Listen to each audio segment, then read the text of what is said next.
മഹാദേവന്റെ അനുഗ്രഹം എല്ലാ ഭക്തരിലും നിറയട്ടെ. ഭക്തരെ, നിങ്ങൾ മറ്റുള്ളവരെ മനസ്സിലാക്കുന്നത് പോലെ അവരും നിങ്ങളെ മനസ്സിലാക്കുമെന്ന ചിന്ത വ്യർത്ഥമാണ്. ഒരാൾക്ക് നഷ്ടപ്പെട്ട സ്നേഹം മറ്റൊരാൾക്ക് നൽകാൻ കഴിയില്ല. കഴിയുമായിരുന്നെങ്കിൽ നഷ്ടപ്പെട്ട സ്നേഹത്തിനു വേണ്ടി ആരും കരയുമായിരുന്നില്ല.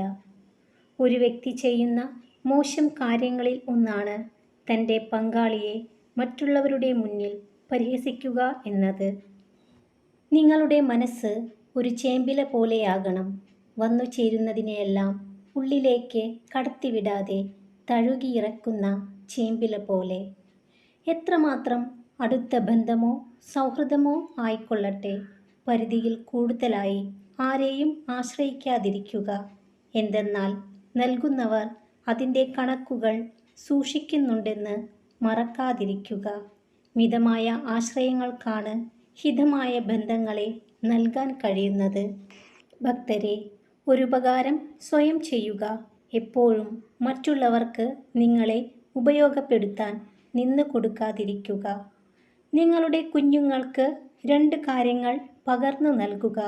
ആദ്യത്തേത് ഉറച്ചു നിൽക്കാൻ ആവശ്യമായ വേരുകൾ, രണ്ടാമത്തേത് പറന്നുയരാനുള്ള ചിറകുകൾ. ഒരു പുരുഷന്റെ മനസ്സിൽ സ്ത്രീക്കും സ്ത്രീയുടെ മനസ്സിൽ പുരുഷനും സ്ഥിരമായ സ്ഥാനം നേടുന്നതിന് സൗന്ദര്യം ആവശ്യമില്ല, യഥാർത്ഥ സ്നേഹം മാത്രം മതി.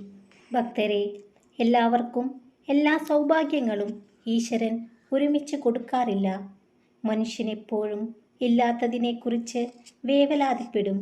ഉള്ളതുകൊണ്ട് തൃപ്തിപ്പെടാനും സന്തോഷിക്കാനും അവൻ മറന്നു പോകുന്നു. ഒറ്റപ്പെടുത്താനും കുറ്റപ്പെടുത്താനും എളുപ്പമാണ്, പക്ഷേ ചേർത്തു നിർത്താൻ അത് എളുപ്പമല്ല. കാരണം അത് നിങ്ങളെ മനസ്സിലാക്കിയവർക്കേ സാധിക്കൂ. ബന്ധം നല്ലതായിരിക്കുമ്പോൾ അവർ നിങ്ങളോട് എല്ലാം പറയും. ബന്ധം മോശമായിരിക്കുമ്പോൾ അവർ നിങ്ങളെക്കുറിച്ച് എല്ലാവരോടും പറയും. ഭക്തരെ, നിങ്ങളോട് ചേർന്ന് നിന്നിട്ടും ചിലർ നിങ്ങളെ പറ്റിക്കുന്നുണ്ടെങ്കിൽ അതൊരിക്കലും അവർ മിടുക്കരായതുകൊണ്ടോ നിങ്ങൾ വിഡ്ഢികളായതുകൊണ്ടോ അല്ല, മറിച്ച് നിങ്ങൾ അവരെ കണ്ണടച്ച് വിശ്വസിച്ചതുകൊണ്ടാണ്. ഭക്തരെ, അസ്ഥിരമായ ഈ ലോകത്ത് സ്ഥിരതയില്ലാത്ത മനുഷ്യരെക്കുറിച്ച് ചിന്തിച്ച് വിഷമിക്കാതിരിക്കുക. എത്ര തിരിച്ചടികൾ ഉണ്ടായാലും നല്ല മനുഷ്യർക്ക് ജീവിതത്തിൽ ഒരിക്കലും അഭിനയിക്കാനോ മറ്റുള്ളവരെ സഹായിക്കാതിരിക്കാനോ സാധിക്കില്ല.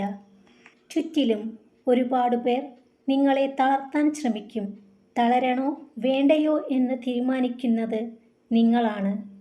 സത്യത്തോടു പോലും ദേഷ്യപ്പെടുന്നവനെ ബോധ്യപ്പെടുത്താൻ പോകാതിരിക്കുക.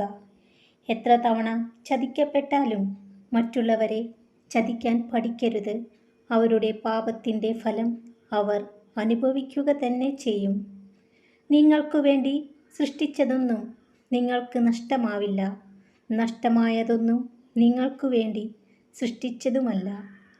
വാളിനേക്കാൾ വാക്കിന് മൂർച്ചയുള്ളതുകൊണ്ട് ചില വാക്കുകൾ എപ്പോഴും മനുഷ്യഹൃദയത്തെ മുറിപ്പെടുത്തുന്നു. ഭക്തരെ, മനുഷ്യർ അവരിഷ്ടപ്പെടുന്നവർ പറയുന്ന കള്ളങ്ങൾ വിശ്വസിക്കുകയും അവർക്കിഷ്ടമില്ലാത്തവർ പറയുന്ന സത്യങ്ങൾ അവിശ്വസിക്കുകയും ചെയ്യുന്നു. ജീവനും ജീവിതവും കൊടുത്തിട്ടും മനസ്സിലാക്കാൻ കഴിയാത്തവരോട് പരിഗണനയ്ക്ക് വേണ്ടി ഒരിക്കലും യാചിക്കരുത്. ജീവിതത്തിൽ നിങ്ങൾ ആരെയാണ് കണ്ടുമുട്ടേണ്ടതെന്ന് കാലം തീരുമാനിക്കുന്നു. നിങ്ങളുടെ ജീവിതത്തിൽ ആരെ വേണമെന്ന് നിങ്ങളുടെ ഹൃദയം തീരുമാനിക്കുന്നു. നിങ്ങളുടെ ജീവിതത്തിൽ ആരാണ് തുടരേണ്ടതെന്ന് നിങ്ങളുടെ പെരുമാറ്റം തീരുമാനിക്കുന്നു. സ്വന്തം കാര്യത്തിന് വേണ്ടി മാത്രം അടുപ്പം കാണിക്കുന്നവരെ തിരിച്ചറിയാൻ കഴിഞ്ഞില്ലെങ്കിൽ അതൊരു പരാജയം തന്നെയാണ്. ഭക്തരെല്ലാം സന്തോഷത്തോടു കൂടിയിരിക്കുക.